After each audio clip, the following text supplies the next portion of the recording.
I'm going to start this story off by saying that this is absolutely not one of my most shining moral moments, and that I'm well aware that I was a straight-up asshole for doing what I did.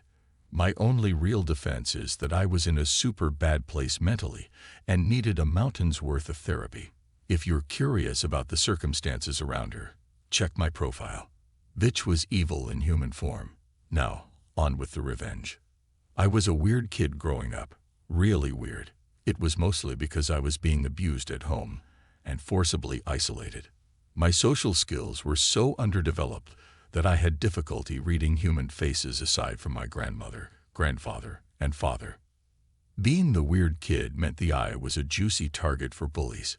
It never stopped, but there was one bully that I hated more than any of the others. We'll call her Holly. This girl never passed up an opportunity to make my life hell, and since she lived across the street from me, there was nowhere I could avoid her. Holly treated me like garbage. Here are a few examples. She put dog crap in our mailbox on a regular basis. She let my dog out of my yard, and I was never able to get her back. She would also sit on her porch with her friends and roast the hell out of me to entertain them if I so much as put a toe outside of my front door. It went on for years. I hated her with the fiery passion of 1,000 suns, but while my grandmother was still alive, there was nothing I could do about Holly. If I did anything to her or fought back in any way, my grandmother would punish me for it, and I was more afraid of her than I was Holly, for a very good reason. So I made a plan. I suffered through all the abuse and promised myself that when I was older I would make Holly pay for what she did to me. Thinking of what I was going to do to her when the time was right was sometimes the only thing that kept me going. Over time, Holly grew up, and eventually she left me alone and stopped being an asshole. Unfortunately for her, by then it was too late. I didn't give a shit about her new moral epiphany. I had been nursing my grudge for 2 decades, and it was time for a reckoning. I was going to destroy that bitch. When my grandmother finally died, it was go time, and I'd had 20 years to plan. It wasn't idle while I waited. I'd made it my mission in life to learn as much about Holly as possible, and to do it I became friends with a few people on the periphery of her social circle. Eventually, I knew more about her and her life than her own mother did. The first step I took in my plan was getting her fired from her job. It took longer than I would have liked, but eventually I managed it. Holly worked at a doctor's office, and I knew that the doctor she worked for was super Christian. Very straight-edge, upstanding type of guy. He also had a huge influence on the local community. I decided to become a patient at his office, scheduling my visits to be on the days Holly was off work. After a couple of visits, I just happened to notice Holly in the staff photo on the waiting room wall. I made a show of looking surprised and then concerned. I got to the exam room, and the doctor came in shortly after. The expression on my face got his attention, and he asked me what was wrong.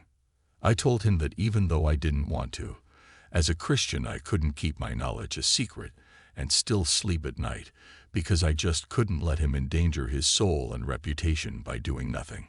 I had his full attention then, and I asked him as one fellow Christian to another not to tell anyone where he got the information I was about to give him.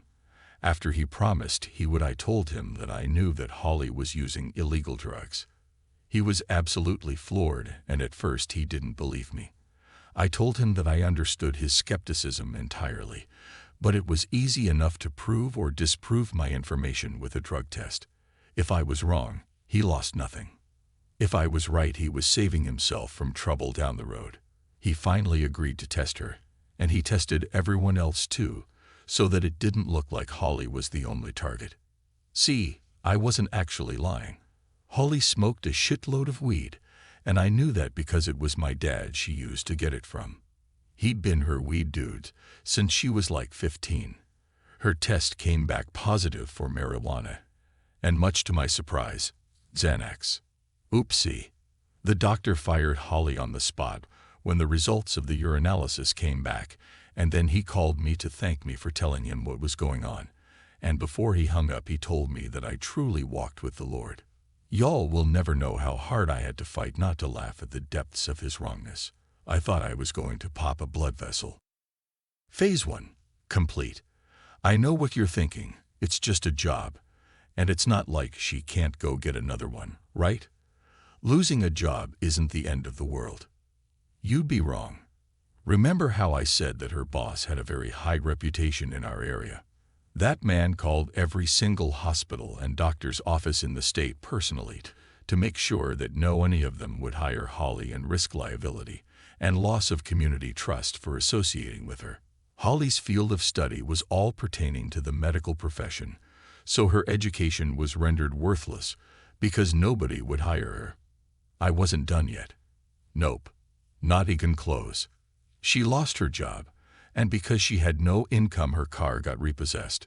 She still had her family though, 2 kids and a fiancé. Who needs families? Am I right? With the help of a good friend of mine, we catfished the fuck out of her fiancé. My friend is hot AF, and she let me use pictures of her to prove that she was really real. She even got on Skype with him once. When he finally made the arrangements for a face-to-face encounter and booked a hotel room, I texted the screenshots of EV or I thing to Holly from a burner number.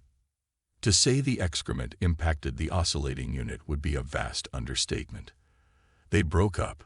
The wild thing was an ordeal, and Holly was devastated. She had 2 kids, no job, and now no fiancé who could help her keep the family afloat. A normal person would have stopped then. Unfortunately, I am not normal, and I was going full scorched earth. I seethed for 20 years. No way in hell was I going easy on her. Phase 3. With her fiancé gone and no job, Holly was struggling badly. She needed money, and she needed it quickly before she and the kids got evicted. Meth is a giant problem in my area. It's high risk, but it's also fast money. And so I started subtly mentioning Holly's situation among my more legally questionable family. Eventually, one of my family's friends, who happened to be a meth cook, got in contact with Holly and offered her a shitload of cash to let him cook dope at her house. It was supposed to be a one-time thing.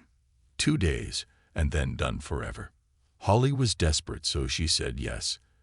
Everything went smoothly at first, but dead in the middle of the cook, someone called in an anonymous tip about an active cook in progress to the local narcotics unit.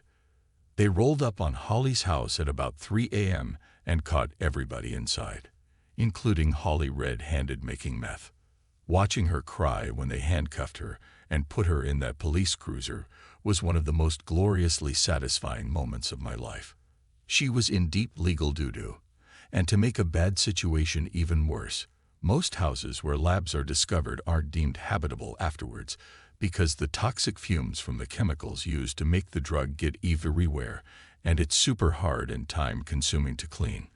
It's up to the property owner to either hire a hazmat team to clean it, or condemn it and tear it down. A lab cleanup costs thousands of dollars. It would have cost more money to clean it than the entire property was worth. So it got torn down, with everything Holly owned still inside. See, you can't take things out of a meth lab, because they're going to be covered in toxic residue. It can make you very sick, especially young children. Everything in the residence is usually counted as a loss. Now, some people sneak in and grab stuff anyway, but whatever, it's their funeral. But since Holly was still sitting in jail, there was no way for her to get anything, and none of her close family were interested in risking getting caught sneaking into the house and being accused of stealing or tampering with a crime scene. Holly ended up in jail for a while, and while she was gone, the court gave their father, ex-fiancé, sole custody of their children, and Holly was only given supervised visitation. 2 hours every Saturday, if I recall correctly. Revenge is a dish best served cold, and mine was freezing.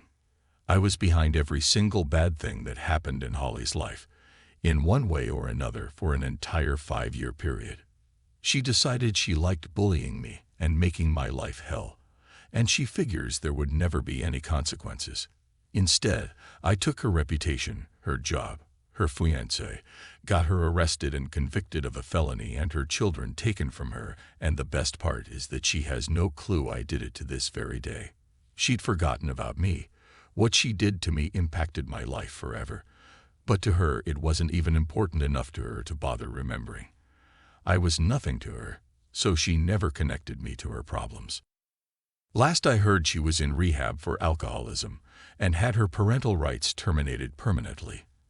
After she lost her kids, she just sort of gave up and crawled into a bottle and never came out again. I was tempted to tell her, but I decided that the helplessness and confusion about why everything suddenly went to hell in a handbasket was the better plan, because that means that every now and again I can contact her and pretend to give a shit about her troubles to get a fresh revenge boner about her newest tale of woe. She thinks I'm the nicest person she's ever met. A lot of people are under the impression that the things Holly did to me were minor and didn't merit my reaction because the ones I spoke about were small. I guess I was trying to make myself a little less pathetic in front of people. She did way more to me than the specifics I mentioned. It's just embarrassing to admit to being weak enough that she could do it to me at all. She beat my ass more than a few times. Once she and her friends' force fed me shit. Actual shit. No, I don't know what kind. She shoved me down an embankment, and I chipped my front tooth on a cinder block. The list goes on, and I don't really feel like going into it, but suffice to say it wasn't just teasing. It doesn't make what I did much better, but I didn't do it over something minor. I am also female. Also, we lived in a trailer park, which was why they tore the house down rather than clean it. Her house wasn't worth more than $3,000 on its best day. Those are all the details I intend to add here, as any others would make things too specific. Next story. When I was much younger, I was molested by a few different people on different occasions. One almost broke my spirit, but I got my revenge in the end. Being little, and in the 4th grade, there wasn't much I could do physically, but I bided my time. After being held out of school by my grandfather, who told me to put on a dress that was much too small and wanted me to sit on his lap, I did neither, but a degree of molestation occurred anyway. I felt dirty, degraded, but most of all I was pissed. I threw myself even farther into my schoolwork and waited, tick, tick, tick. My father, who worked nights, was asleep in his room before his shift started. My grandfather and I were in the living room watching television, he in his recliner and I on the couch. He started making noises like a puppy hair hopping on his stomach, forcing the air from his lungs, and vomited into the small trash can next to his chair, then grabbed his chest and looked at me. Confused, I asked if he was okay, and all he could say was, "Ung." I knew from CPR training from the Girl Scouts that he was having a heart attack. I sat on the couch and held eye contact with him, smiling. I waited and waited and waited until he fell unconscious, and it was likely too late for anything to be done before getting my dad and telling him what was happening in the living room. Dad called 911, and the ambulance came to take the old man away, and I was sent to the neighbor's house, while Dad followed the ambulance in his own vehicle. The old pervert died in the hospital, and I had to play the tearful granddaughter at the funeral. I guess I wasn't a very good Girl Scout after all. I never told my dad because he would have killed my grandfather, and I would have been placed in the system if he went to jail, and there were no other family members to take me in. I never told Dad after grandfather dies, because he would have felt he was unable to protect me. He was a single father. Holy sheep shit, everyone. Thank you so much for the silver, gold, and platinum. I never expected this post to get the reaction it did. Thank you for all the amazing comments. I'm going to talk with my doc about upping some of my meds, and will be making an appointment with a therapist. All have made me feel really great with the comments. I have more stories to tell. I'm 45, and you don't get to be this age without a few scrapes and bruises.